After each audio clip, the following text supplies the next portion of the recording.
Hello Australia, welcome to another episode of The Couch, live and local from, of course, Ellenbrook Secondary College here in the eastern suburbs of Perth. And this is our 25th year, if you haven't already caught on. So we're really glad to be here, and thank you for your company as well. Let's welcome Steve Collins to The Couch. Hello and welcome back. Hello Fred, good to see you in person. 25 years, can you believe it? Now, you haven't been with us for 25 years, probably feels like you have. Well, I mean, I just thought you're very, very young looking for 25. Thanks for noticing. I started when I was only 15. Oh, that's a great, lovely makeup job tonight as well. I agree. Yeah. And you're looking good for 35 too. Thank you very much. It must be all the travel you do. Must be all the travel, yes. All the constant sitting in airplanes. Now, yeah. You went to Europe about 3 holidays ago. Yeah, that's right. You're always travelling. Are you going to give us a little bit of insight on what you saw? Well, I'll tell you what I'm going to talk about today, because trains. Because we did 21 intercity train journeys during our trip because the best way to see Europe is to travel by train. And I was looking at your footage, they look amazing. Oh, they are. They're beautiful, yeah. Very, very, very good. There's some fantastic railways there, but they're all over Europe, of course, as you can imagine. And we had a mixture. We had local trains. We went on some intercity trains. We also went on, we wanted to try the Eurostar between Paris and Amsterdam. What's the benefit of trains over planes? Well, first of all, the central station is always in the middle of the city. Great location. You can get there easily, and you don't have to check in any baggage or anything like that. It's a very, very comfortable way. They have much bigger seats than you get on a plane. They have wonderful panoramic windows so you can look out. And they're air conditioned. The countryside is absolutely beautiful. This was the Eurostar. This went from Paris to Amsterdam. We went through Belgium, and it's just wonderful. You just sit very there comfortable, and look aren't at they? the views. Oh, look, it's just pretty. Because it's Eurostar, it only stops at about 4 different places. So it only took about 3 hours for us to get from Paris to Amsterdam. Is it expensive, Steve? Well, I got to get to that because I had a Eurail Pass, and the Eurail Pass made it beneficial to do all the train travel we were going to do there. Because with the Eurail Pass, you can use it in 33 European countries.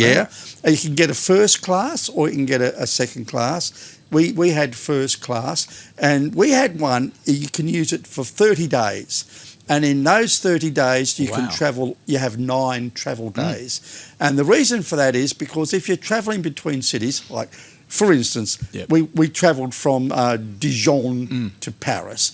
Now, we were going to obviously spend 4 or 5 days in Paris, and then after that time, you have your next travel day, and we were going to go to Amsterdam.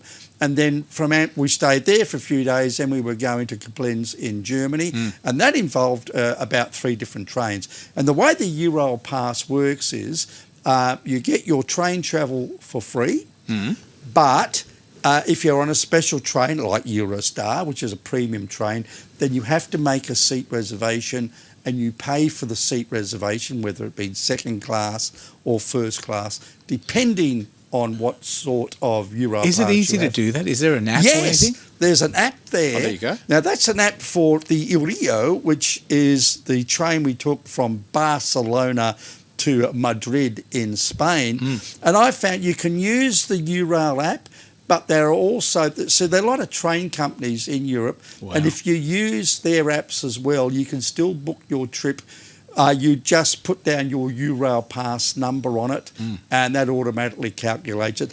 So for little journeys where you're just going from a city to city on a normal train, then there's no fee because that's including the cost of your passes. And only the food on these looks special amazing trains as well. Oh yeah, where was that? Grilled. Oh, this is in Scandinavia. Dog train. They have dog carriages. And also a lot of the trains have bike carriages because people take their mountain bikes and stuff. So it's really, really organised. But this is some of the views that you get when you travel through Europe on train. Isn't it amazing? Trains used to always be the option for people who didn't like flying or were scared of flying. And the same with buses. Buses have sort of disappeared a bit, but trains are taking a big introduction again. Trains are a lot handier because, I mean, they do have all the facilities. It's very easy to get to the railway stations because, as I said, they're in the middle of the city, and you can use the local metro system or whatever they've got there, depending on how far away. We just got a cab to Paris, to Gare and Oud, which was where our train left from. But it's really easy to use, and if you're using local trains, then you just lock up and say, what time are they going? You don't need to pay for them, you don't need to reserve, and you just hop on. And it's pretty easy by the looks of it. It's really easy. Did you have any issues at all? Any problems? No, none at all. Wow. The only issue we had was when we went down from Zermatt to Visp to get the there's a train. You can't take your car into Zermatt. You've got to get off. Catch a train into Zermatt because it's only electric vehicles there. But the only problem was we had about 2 minutes to get onto our carriage. And we didn't have to make a reservation for it, so we were running, and we heard the horn go. So we just pulled on to the nearest carriage, which happened to be the bike carriage. And guess what? You got on. Plenty of room for our luggage because it's there for taking bikes. Yes. And you get there people who are having babies in their prams and stuff like that. Plenty of seating, but plenty of room for all that stuff. So it actually turned out quite well. Sounds fantastic. And it gave us a local perspective as well, because other than sitting up in first class, but we chose first class because there's better seating and it's easier to get a seat on the trains where you don't have to book. You go. Steve, you're giving us an alternative to planes, trains and automobiles. Honestly, trust me, travelling around Europe by train is fantastic because of the scenery. We only travelled by day. We travelled by night, and we could have slept on the train, which would have saved us more money. Wonderful. But no, we wanted to see the scenery, and it was fabulous. Now, you've done a lot of travel since we haven't seen you. So we're going to hopefully see you every couple of weeks on the show. Where can we get more information? Because you've got I've got your Instagram page up on screen. I've got Instagram. I've got YouTube. I've got TikTok. It's all Steve Collins Traveller.